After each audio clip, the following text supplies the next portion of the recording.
орон нутагт тэр дундаа эмнэлгийн салбарт эмч мэрэгчлэлтэн бол нийтлэгээр их дутагдaltaй байдаг.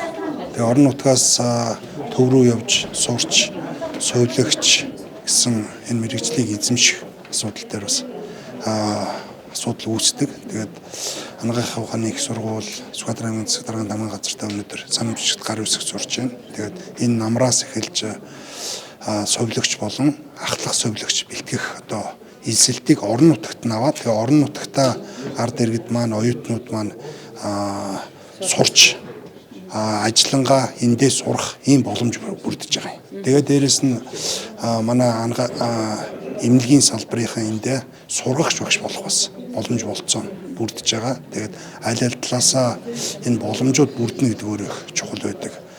Олон оюутнууд орон нутаг руу тэр дундаа төв рүү явж сурах боломж одоо хязгаарлагдмал байдаг. Энэ боломжийг бүрдүүлж байгаагаар бас их онцлогтой юм байна гэж бодож байна. Ер нь энийг эхний ээлжинд зүүн бүсд манай Сүхбаатар аймгаас эхэлж байна. Цаашдаа ингээд орнууд хинтий гэд явна гэсэн ийм бодолтой байгаа.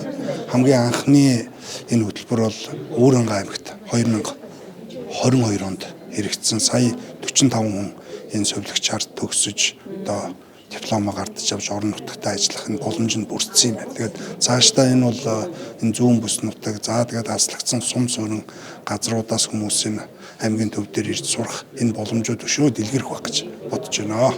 Одоо Монгол Улсын засгийн газрын хэрэгжүүлж байгаа энэ бүсчилсэн хөгжлийн бодлогыг дэмжих. За түүнчлэн бүс нутагт дутагдж байгаа хүний нөөцийг бүс нутагт нь бэлтгэх. За доктор сууршилтай ажилуулах гэдэг ийм үндсэн зорилготой хөтөлбөр байгаа. За манай сургуулийн хувьд одоо энэ хөтөлбөрийг бол өмнө нь Өөрөнгө аймагт хэрэгжүүлж ирсэн туршлага бол байгаа. За энэ бүхнээс ингээ харах юм бол Монгол Улсын засгийн газраас ялангуяа энэ сувилагч буюу одоо эрэлттэй мэрэгжлийн жагсаалтанд ордог учраас засгийн газраас бол одоо элсэгчдэд бол тэтгэлгийг бол өгдөг. Бид нар одоо манай сургуулийн хувьд одоо элсэгчдийг тэр тэтгэлийг авах хүртэл нь одоо бэлтгэхээс ахуулаад за түүнчлэн 3 жилийн энэ дэд бакалаврын хөтөлбөрийг одоо нэлээд эрчимжүүлсэн програмаар орон нутагт нь заах ийм хөтөлбөр байгаа. За энэ хөтөлбөрийг манай анагаахын шинжилгээ ухааны үндэсний сургуулийн совилхон сургууль түүнчлэн Дорноговь аймаг дахь анагаах ухааны сургуулиас одоо мэрэгчлэлтэн багш нар маань ирж орон нутагт нь хичээлүүдийг бол орно. За түүнчлэн өнөөдрийн гэрээний бас нэг зүйл заалт бол аймгийн эрүүл мэндийн газар эмнэлэг дээр ажиллаж байгаа энэ туршлагатай эмч, сувилагч, мэрэгжилтнүүдэд манай сургууль бас сургагч багшаар бэлтгэх байгаа. Тэгэхээр энэ сургагч багш нараараа дамжуулаад орон нутагтаа бас сургалтууд маань явна. За 3 дугаарт нь бид нар цахим хэлбэрээр бас одоо лекц хичээлүүдэд явна гэдэг ийм төлөвлөлтөөр одоо гэрээ маань зурагдж байна.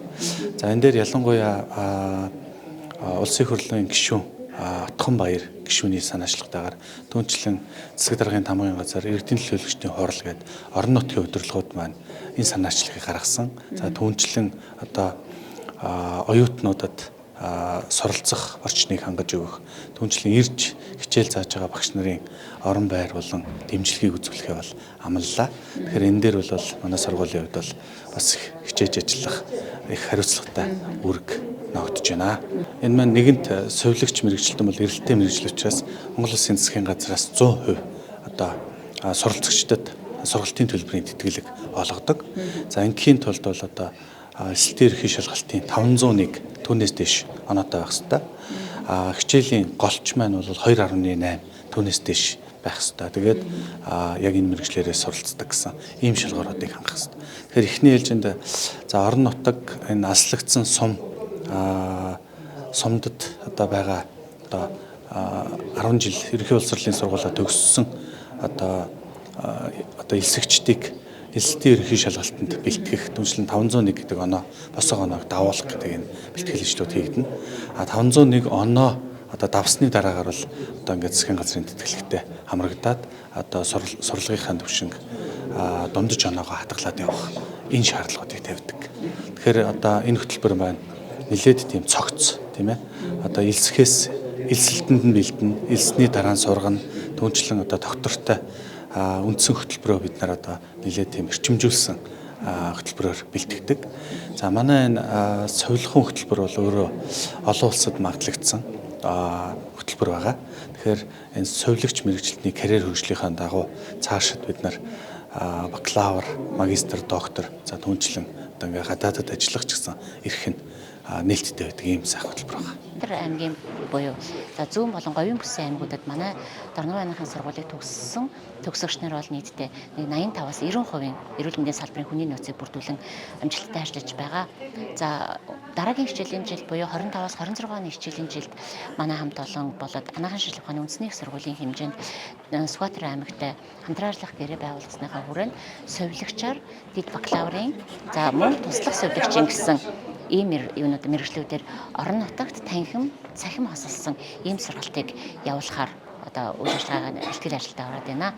За энэ хөтөлбөрийн хүрээнд бид бүхэн бас орон нутгаас бас ажиллах эмч, совилогч багш нарыг бас сургагч багш нарыг бас бэлтгэн. Тэгэхээр энэ хүрээнд орон нутгийн боловсролын байгууллага болоод эрүүл мэндийн салбаруудтайгаа хамтраад манай сургуулийн хувьд бол танхим болон цахим хосолсон сургалтыг эхлүүлэхэд бэлэн болоод байна. Ингээд Дорноговын анагаахын сургуулийг та бүхнийг сонгон суралцахыг хүсэж байна.